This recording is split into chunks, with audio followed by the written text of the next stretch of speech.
আজকে আমি আপনাদের সঙ্গে একদম নতুনভাবে কাঁচা আমের আমসত্ত্ব রেসিপি শেয়ার করব। এটা বানানো খুবই ইজি, আর এইভাবে বানিয়ে রোল করে অনেক দিন সংরক্ষণ করে রাখতে পারেন। নমস্কার বন্ধুরা, মুখার্জি রান্নার চ্যানেলে আপনাদের সবাইকে স্বাগত জানাই। এই রেসিপিটা তৈরি করার জন্য আমি প্রথমে 1 কেজি আম নিয়ে নিয়েছি। আমগুলোকে ভালো করে পরিষ্কার করে ধুয়ে খোসাটাকে ছাড়িয়ে নিয়েছি। এবারে সব আমগুলো কেটে নিচ্ছি।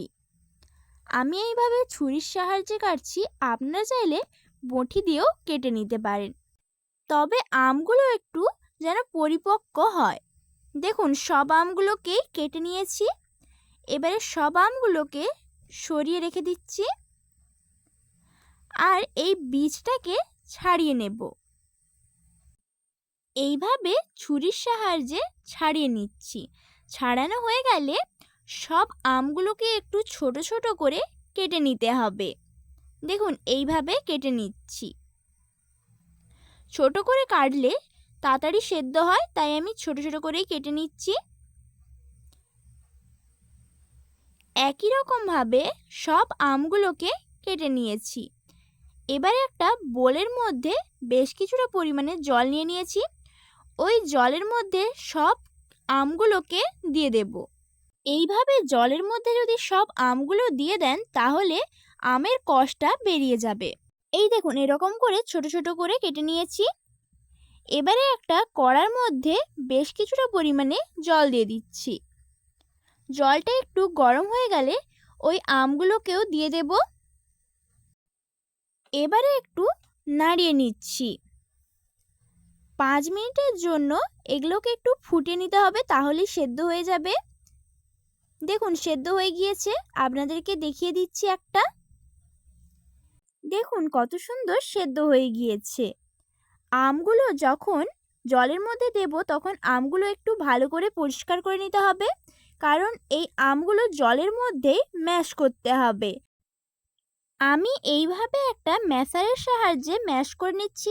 আপনাদের কাছে যদি ম্যাশার না থাকে, তাহলে যে কোনো চামচের সাহায্যেও ম্যাশ করে নিতে পারেন, তবে ভালো করে ম্যাশ করে নিতে হবে। দেখুন, ম্যাশ করা হয়ে গেলে একটা ছাঁকনির মধ্যে আমের পাল্পটা দিয়ে ছেঁকে নিচ্ছি।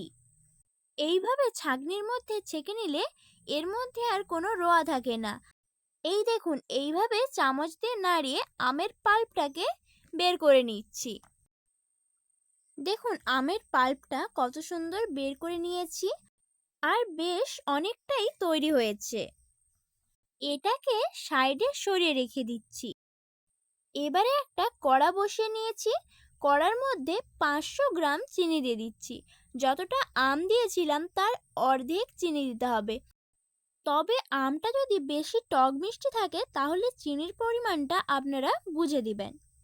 এবারে গ্যাসটাকে মিডিয়াম ফ্লেমে রেখে এই চিনির মধ্যে খুবই সামান্য পরিমাণে একটু জল দিয়ে দিচ্ছি। তারপরে এটার একটা ক্যারামেল তৈরি করে নেব। চিনিটাকে একটু নাড়িয়ে নিচ্ছি। দেখুন, আস্তে আস্তে কত সুন্দর ক্যারামেলটা তৈরি হচ্ছে। তবে এটা একটু ধৈর্য ধরেই তৈরি করে নিতে হবে। গ্যাসটাকে একদম লো ফ্লেমে রেখে তৈরি করতে হবে, না হলে ক্যারামেলটা পুড়ে যেতে পারে, তখন খেতে তিতো লাগবে।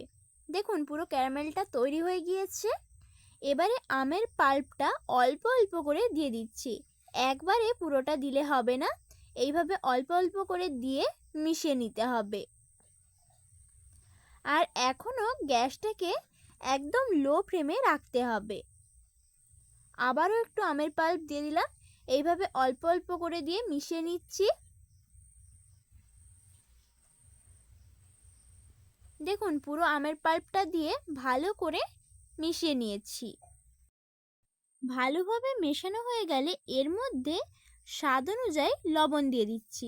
আমি এখানে বিট লবণ দিয়েছি, আপনারা চাইলে সাধারণ লবণও দিতে পারেন।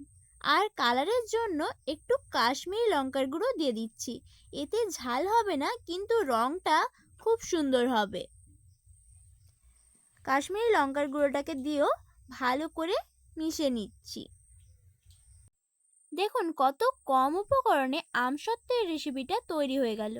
যখন এটা ফুটে উঠবে তখন এর মধ্যে যে ফেনাগুলো থাকবে এটা তুলে ফেলে দেওয়ার চেষ্টা করবেন, এতে খেতে আরও বেশি ভালো লাগে। এবারে গ্যাসটাকে অফ করে দিচ্ছি। তারপরে দুটো থালা নিয়ে নিয়েছি। থালার মধ্যে একটু সর্ষের তেল দিয়ে দিচ্ছি। আপনারা চাইলে এখানে রিফাইন্ড অয়েলও দিতে পারেন, আমি এখানে সর্ষের তেলই দিচ্ছি।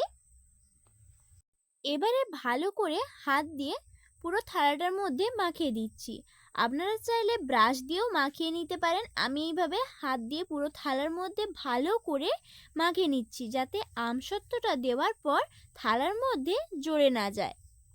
এবারে গরম গরম অবস্থায় এই আমসত্ত্বটাকে দিয়ে দিচ্ছি।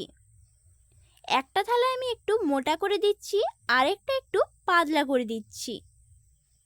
আর আমি এটা রোদে রেখে শুকাবো না, আমি ফ্যানের বাতাসে রেখে শুকিয়ে নেব। আপনারা চাইলে রোদে রেখেও শুকিয়ে নিতে পারেন, এতে তাড়াতাড়ি শুকিয়ে যায়। এবারে এটাকে 2 থেকে 3 দিন ফ্যানের বাতাসে রেখে দিব। দেখুন 2 দিন পর ফিরে এলাম। যেটা একটু মোটা করে দিয়েছিলাম সেটা এখনও শুকোয়নি, আর যেটা পাতলা করে দিয়েছিলাম সেটা শুকিয়ে গিয়েছে। এবারে এটা ছুরির সাহায্যে কেটে নিচ্ছি। এইভাবে পুরোটাকে কেটে নেব। কাটা হয়ে গেলে এটাকে রোল করে নিচ্ছি। আপনারা চাইলে এইভাবেও পুরোটাকে কেটে রেখে দিতে পারেন, তবে আমি রোল করে নিব। একই রকমভাবে সবগুলো রোল করে নিচ্ছি। কত সহজে এই রেসিপিটা তৈরি হয়ে গেল দেখেই বুঝতে পারছেন। এই রেসিপিটা ভালো লেগে থাকলে লাইক এবং কমেন্ট করার অনুরোধ রইল। আর আমার চ্যানেলে নতুন বন্ধু হয়ে থাকলে চ্যানেলটিকে সাবস্ক্রাইব করে নেবেন। ধন্যবাদ পুরো রেসিপিটা শেষ পর্যন্ত দেখার জন্য।